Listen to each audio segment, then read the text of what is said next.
100-mile-an-hour prehab. This is a prehab/rehab specific program for your scapular mobility and shoulder strength and mobility, okay? As a position player, I advise doing this 1 to 2 times a week. As a pitcher, I advise doing this 2 to 3 times a week. You can do this as a warm-up or as a finisher to your normal weightlifting routine. I highly advise paying attention to this stuff because the thoracic mobility in your T-spine, as well as the shoulder mobility and the strength of the rotator cuff are vital to consistent success on the baseball field. So I'm going to run through 6 exercises, all right? They're all listed in the book in detail, but I want you to first understand standing external rotation. Now the bands that we use for this are very light resistant bands. You're not going to increase the weight on them. You're not going to use heavy strength bands. It's just base. You're working small muscles here, okay? We're not trying to get swole like we're in the weight room. We're trying to maintain and create stability and mobility. The outer weights, or the weights that we're talking about, are 2.5 to 5 pounds. You're not going to go more than that. You're not going to be able to do more than that. These are very, very hard exercises. Even the strongest of athletes struggle with using 2.5 to 5 pound plates. So first one, standing external rotation. All you're going to do here, set up the band about hip width. Get the elbow right here, right up against the obliques. Put your opposite hand right up against the side. Don't let that elbow lose that side position. You're going to externally rotate. You're going to get 3 sets of 15 reps. I advise working both sides. Even if you're a right-handed pitcher, work your left side. Even out both sides of the body. External rotation, 15 reps, just like this. From there, we're going to do what I call the YTWL. It's a prehab physical therapy exercise that all athletes will use inside therapy rooms. Also, if you've got an injury, you're coming back from an injury, that'll be some of the exercises that you'll do. So you can use a physio ball for this, or you can go on the flat surface of the ground. I'm going to show you on the bench to kind of get an idea how easy it is to do this in the weight room. So you're going to do 1 set of 30 to 45 second holds for each way, okay? Now what I mean by each way is think thumbs up on the Y, palm down on the T, thumbs up on the W, and then palm down on the L. So you're going to flip-flop, thumb up, palm down for each exercise. So I'm just going to hold these for about 10 seconds. You want your face down, keep a neutral position of your neck and your spine, stabilize the scaps, don't hyperextend the lumbar, laying flat on the ground will help you with that. Get in position here first, lying flat on the bench, hands here, face looking straight down, chins on the bench, wide first. Hold this position here, stabilize. Try to keep the arms as straight as possible. So say I'm counting down, I'm up to about 30 seconds. There's no rest in these exercises. Straight to a T. Hold and stabilize this position. W, thumbs back up, set the scaps, squeezing the scaps, elbows right up against those obliques. L, palm back down.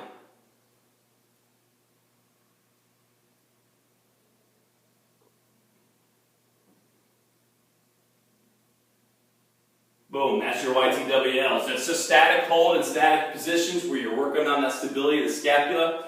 Also, the stronger you are back there, think about that as your deceleration muscles when you're throwing.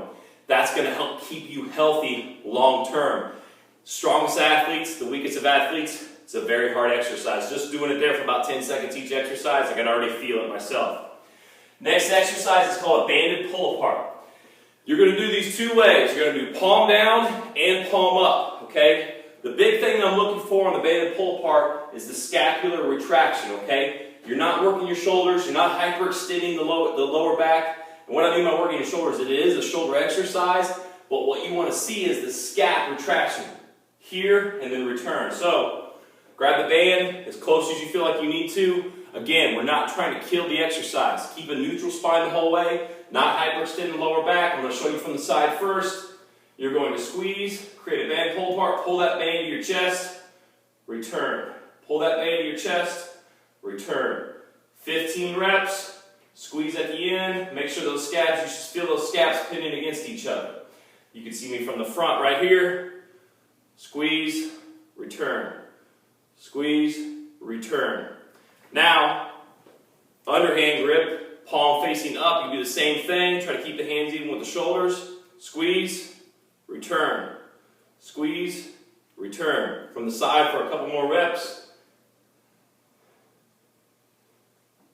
Notice I'm not going like this when I'm doing it, and notice I'm not bouncing it and going real fast.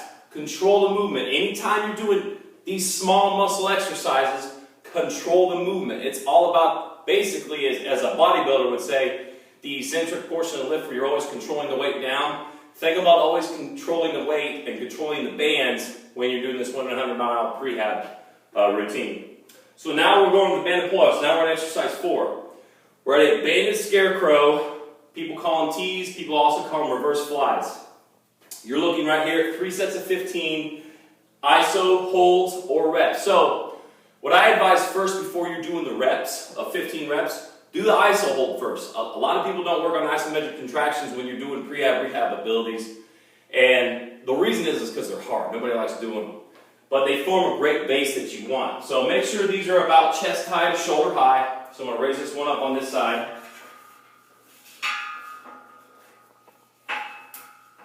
Now you're going to crisscross these, okay? So a little note on the bands. This band's like $5 from Elite FTS, okay?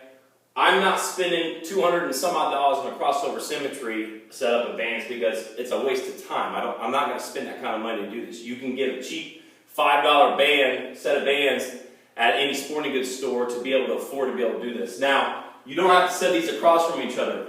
If you want to set it up in the middle like you're at the field and you're going to set it up against the fence where it's holding in one position and you're going to pull from the middle, that's fine as well. This is going to get a little bit more shoulder activation when you're doing it. So, grab from the opposite side here, 15-second ISO hold. Again, don't hyperextend. We're going to hold that position, squeeze. Now, if it's hard, scoot a little bit closer and get that resistance down a little bit. Squeeze and hold this position. 15 seconds. You can obviously, as you get going and get advanced with this, you can change the levels, work on different positions. I advise you start shoulder high, and then maybe about 2-3 inches about shoulder high, work a little bit lower. You'll feel the difference in where in the middle of the back it's working. That's your next exercise. Fifth exercise is an advanced exercise. I'm going to show you the advanced first. If you're unable to do the advanced exercise, do the beginner's exercise for this.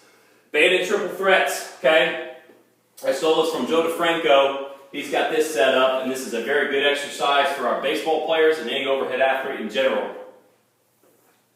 When you get here, basically, this is a little bit further out in the wide position than I would want. You can crisscross these if you need to, but all you're looking is 3 different positions. You're going to do a high row, you're going to externally rotate, and you're going to press up into a wide position. So return, high row, externally rotate, press up into a wide position. Return, boom. There's your banded pull or your triple threats. Stabilize the scaps. Make sure you're holding that same position the whole time. Don't hyperextend the lower back. Stabilize, stabilize, and stabilize. The last exercise is a mobility exercise. You're going to finish with this. It's called wall slides and wall ISO holds at the top. Okay? The wall slides, you're just going to do 1 set of 15 reps, and then you're going to do 3 sets of 5 seconds with the ISO holds. So I'm going to get back up here against the wall. Now, when you get up against the wall, think about your elbows staying in contact with the wall. The middle of your back has to be in contact. If somebody can slide their hand behind your back, you're not up against the wall. The T-spine needs to be up against the wall. If you think about having to kind of tuck your glutes in a little bit, keeping that neutral spine position, go ahead and do that. But you're going to get up here, up against the wall, start standing up. As you get more advanced, you can get lower to the ground, but I advise doing it standing up at first. You're going to slide up against the wall, stabilize, make sure that T-spine is up against the wall, T-spine is in the middle of that back. So I rep them out here, I get 15 reps in. From here is the advanced version of doing it with an ISO hold and holding and stabilizing that position. So what I'm going to do is I'm going to glide it up and I'm going to hold it at the top for a 5 count, okay? You're going to do that 5 times. Show you 2 reps. Glide it all the way up. Deep breath. 3, 2, 1. Back down. You're going to stabilize. Take a deep breath in your scap. Open up your chest. Open up your rib cage and hold that position. 1 more rep.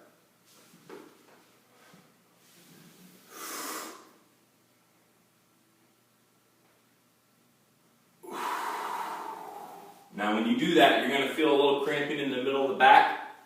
You'll feel a little cramping in the T-spine. But when you get up there at the top, reach up as high as you can to the sky, working on that mobility and working on that flexibility.